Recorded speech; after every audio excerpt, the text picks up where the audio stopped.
A gente, ao longo dessa semana, e até a partir desse editorial do jornal Estado de São Paulo, percebeu manifestações aqui que a gente parece que está vivendo momentos muito contraditórios. Um senador do Partido dos Trabalhadores aqui, atacando violentamente a atitude da oposição, como se a oposição estivesse infernizando o governo. A oposição é minoria, não conseguiu sequer ter participação na mesa. Eu não sou de oposição, mas eu tenho a racionalidade, eu procuro ter o bom senso e o equilíbrio de olhar as coisas como elas são. Aí fiquei refletindo sobre a queixa do senador petista reclamando das atitudes e das críticas da oposição. E aí eu imaginei, será que esse senador, olhando para trás, não imagina como foi o PT na oposição aos governos quando ele era oposição?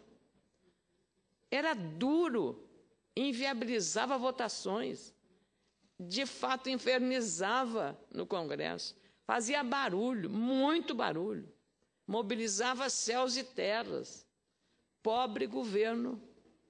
Lembro até muito bem que numa viagem, eu era jornalista, numa viagem presidencial aos Estados Unidos, o presidente era Bill Clinton, e Fernando Henrique Cardoso, o presidente, cobri muitas viagens desde 79, todos os presidentes de 79 até Lula, tive o privilégio de acompanhar viagens presidenciais. E naquele momento, Clinton vivia um dilema de maioria e minoria, e lá são praticamente dois partidos, e ele reclamava, o Clinton, sobre a oposição. E Fernando Henrique disse para ele, eu tenho uma maioria desorganizada. Uma maioria desorganizada e uma oposição organizada. E era o oposto lá nos Estados Unidos. E exatamente porque a oposição ao governo de Fernando Henrique Cardoso, que não assinou a Constituinte, que não participou de colégio eleitoral, ela hoje reclama como se não pudesse ter o direito à oposição de fazer o seu papel, fiscalizar, exigir explicações do governo, criticar, sobretudo, a incoerência, as coisas que foram ditas numa campanha eleitoral e que agora vemos todos nós, aquela realidade mostrada pelo senhor João Santana é muito diferente daquela realidade que nós estamos vivendo no país. Tão diferente que o Banco Central hoje anunciando um processo de recessão, iniciando, senador Cristóvão.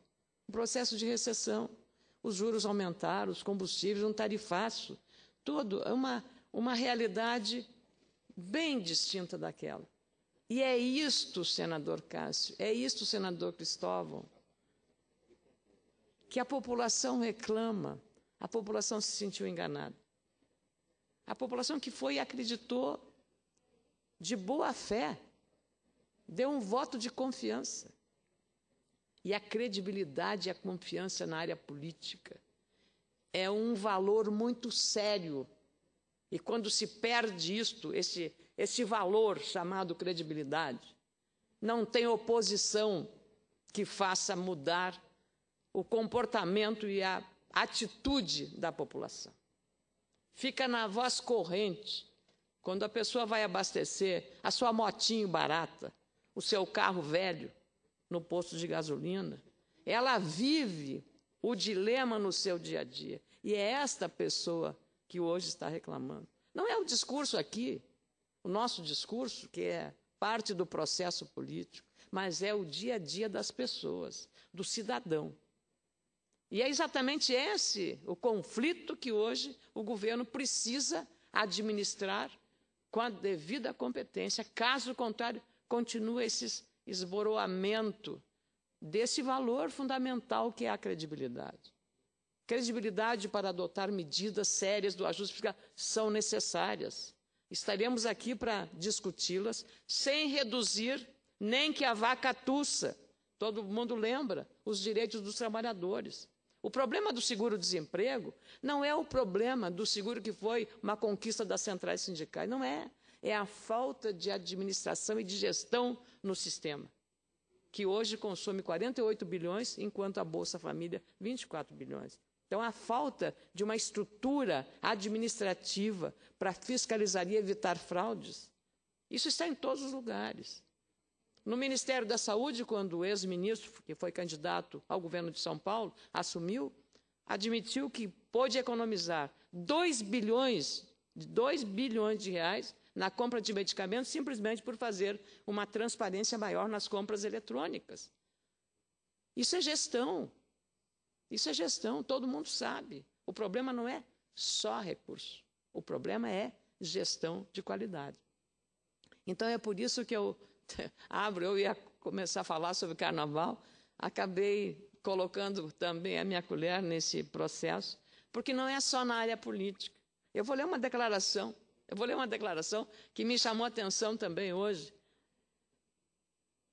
Não vou citar o nome. Só um fato relevante, porque o assunto ontem foi a decisão da Justiça italiana de autorizar a extradição do brasileiro, o Pisolato, Henrique Pisolato, que estava envolvido no mensalão. Então, a declaração. Só um fato relevante fará o governo da Itália não extraditar Pisolato. Abre aspas, eu penso até que não seja o caso.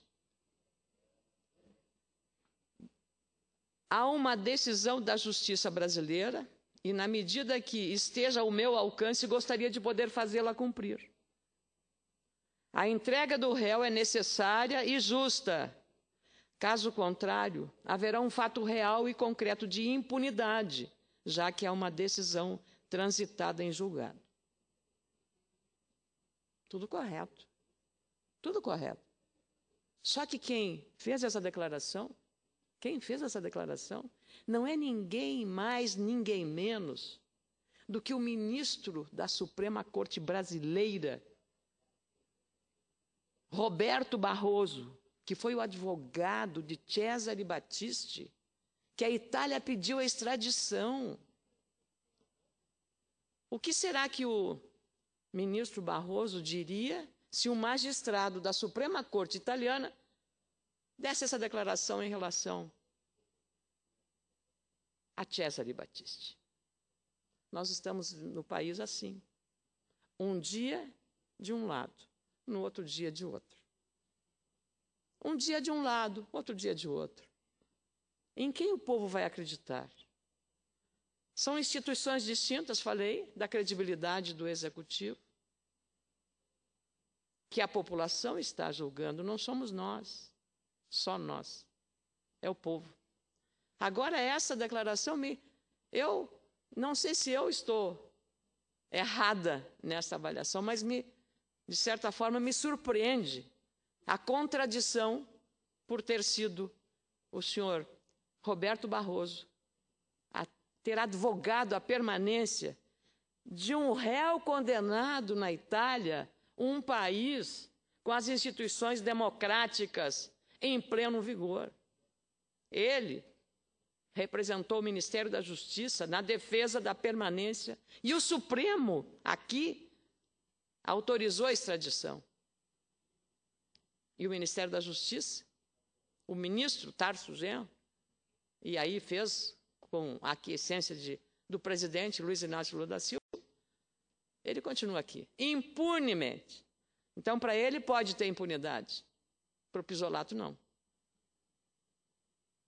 Por que as pessoas mudam tanto? Pessoas que não poderiam estabelecer essa atitude contraditória. Eu fico muito grata com a...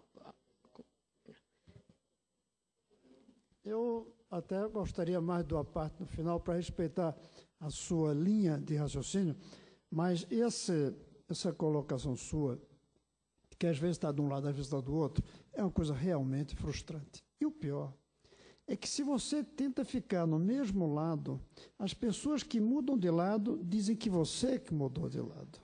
Isso é que é incrível, porque eles estão de um lado, aí eles mudam de lado. Você continua no seu, eles dizem que você mudou de lado.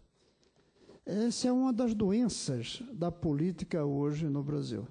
As pessoas veem conforme querem ver, de acordo com aquele lado com que eles optaram naquele momento. É algo muito interessante. Eu não sabia que o ministro Barroso tinha sido advogado do Cesare Battisti. Não sabia, não lembrava de jeito nenhum. Mas isso mostra como nós temos duplo jogo conforme o momento.